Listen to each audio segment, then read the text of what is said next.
would muse in 1997 that geostrategic success would represent a fitting legacy of America's role as the first, only, and last truly global superpower, and that the only way to mobilize Americans was a truly massive and widely perceived direct external threat. In September of 2000, a neoconservative think tank called the Project for a New American Century echoed Brzezinski's statements, saying the United States is the world's only superpower, combining preeminent military power, global technological leadership, and the world's largest economy. An engine for New World Order ideals, members of PNAC included Dick Cheney, Donald Rumsfeld, Jeb Bush, Scooter Libby, William Kristol, and Paul Wolfowitz.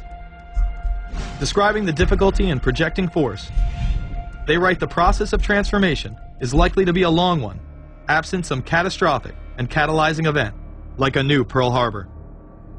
This takes us full circle to the September 11th attacks of 2001.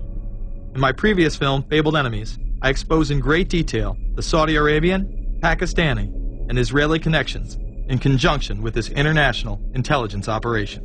In the early 1980s, bin Laden worked with operatives from U.S. intelligence, the Pakistani military, and Arab states.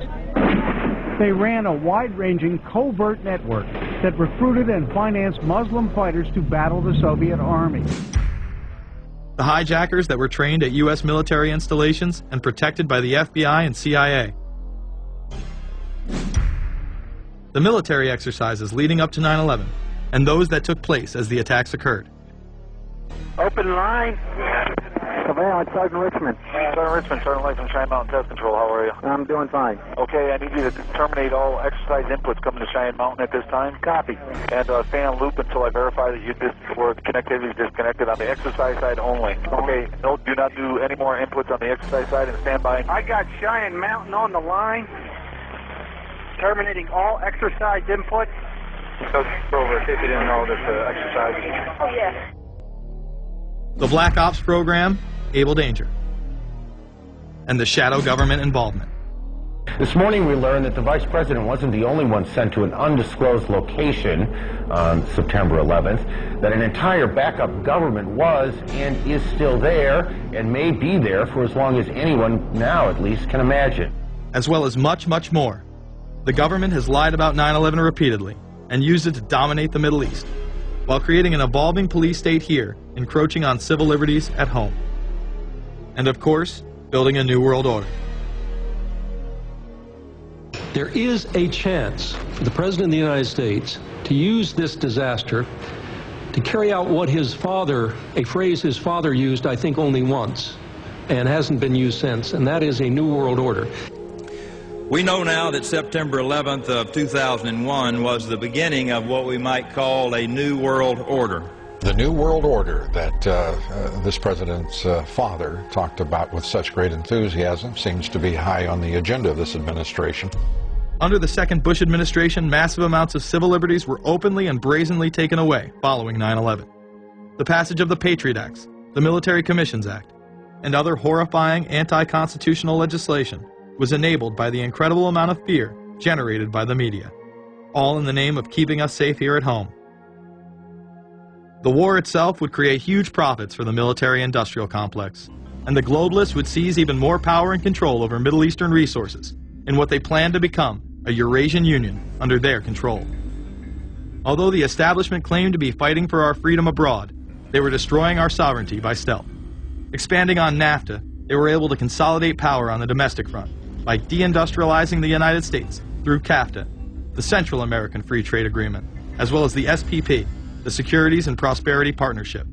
Opponents, however, say the initiative is nothing less than a plan to create a North American Union that would eliminate sovereignty for all three nations. Building on the North American Free Trade Agreement, the NAFTA section of the Commerce Department is busy drafting laws and regulations for a North American Union, a union of Canada, America, and Mexico. The President has attended secret meetings and signed at least 2 agreements under the Security and Prosperity Partnership Program. The stated goal established by Presidents Bush, Fox, and Prime Minister Paul Martin is integration by 2010. It's a plan from the business elites, the political elites, that will cost more American jobs, cost American sovereignty, but it would fulfill the president's father's vision. Now, former United States Trade Ambassador Robert Zoellick is talking about it again with renewed vigor. This time, a new world order with business at the helm of trade and economic policy. It's an agenda that goes hand in hand with the United States, Mexico, and Canada working quietly and behind the scenes to promote a common market with common deregulation for the benefit of multinational corporations. It's remarkable to me, the arrogance, the idea of just simply throwing away the nation's sovereignty, but they're trying to do so in so many ways. People better understand that they mean exactly what they're saying. It's a new world order they're trying to create. Dobbs, the only mainstream anchor to expose the new world order, resigned shortly after bullets were fired into his home. The elite do not plan on waiting around for these unions to be formed before implementing the next step in global government. Through the vast global economic crisis of the last few years, they have been able to devalue the dollar and undermine it as the world's reserve currency. They have allowed the Federal Reserve and IMF to consolidate power by taking control of the Securities and Exchange Commission, as well as issuing a global currency instead of the dollar, disguised as a special drawing rights unit. This aspect of the New World Order was announced at the G20 in April of 2009. There is a big thing that's going to happen in London at this G20, and then they're hiding it, they're camouflaging it, they're not talking about it. Coordination of international regulation. What they are going to do is to put our Fed and our SEC under the control, in effect, of the IMF. The New World Order, that's what they're planning in there, is to undermine the U.S. currency, and it's just really sad. What it really is putting the American economy under international regulation. Yeah. And those people who have been yelling, oh, the UN's going to take over global conspiracy government. Theorists. They've been crazy, but now they're right. There's 20 or whatever people in the G20, say there's 20 ministers, thousands of us, and we can't get our voices heard. When Geithner said he would be open to the idea of a global currency last week, yeah. Those conspiracy people had said and suggested that for years. Right. You're not wrong. Cash is becoming weeded out. Cash will most likely be eliminated or extremely difficult to use in many situations, so that you'll have to use the global currency or the electronic currency. Even though a physical global currency is yet to exist, groups such as BRIC are openly promoting a new reserve currency, which is a conglomerate of Brazil, Russia, Indonesia, and China. Get everyone in the whole world using one currency, which some people think that's a good idea. Russian President Dmitry Medvedev recently showed off a sample coin of the new world currency at the G8 in July of 2009.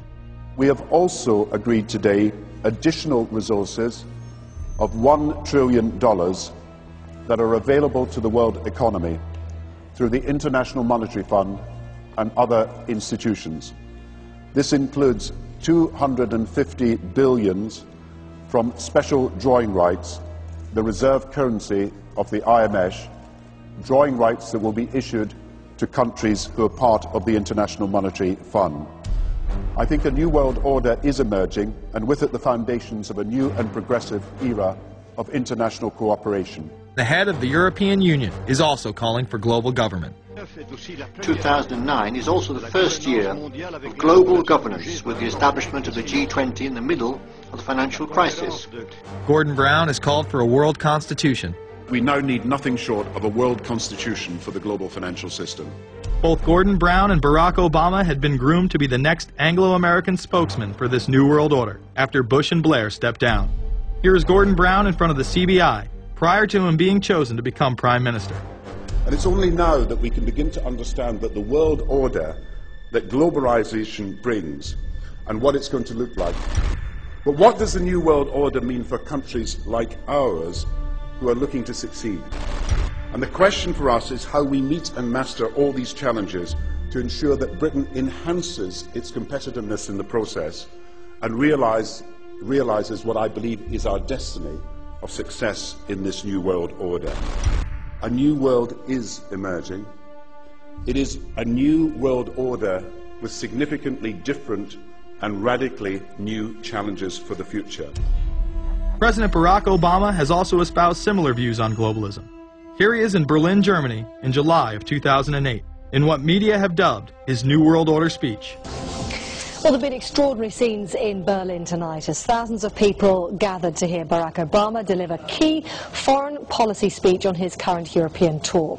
The Democratic presidential hopeful laid out his vision for America's place in a new world order.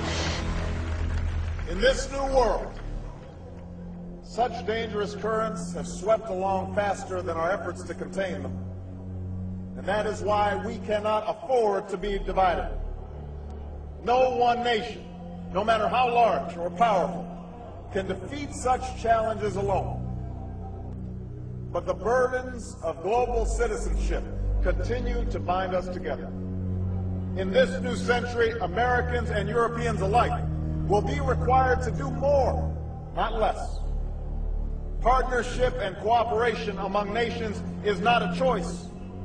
It is the only way, the one way, to protect our common security and advance our common humanity.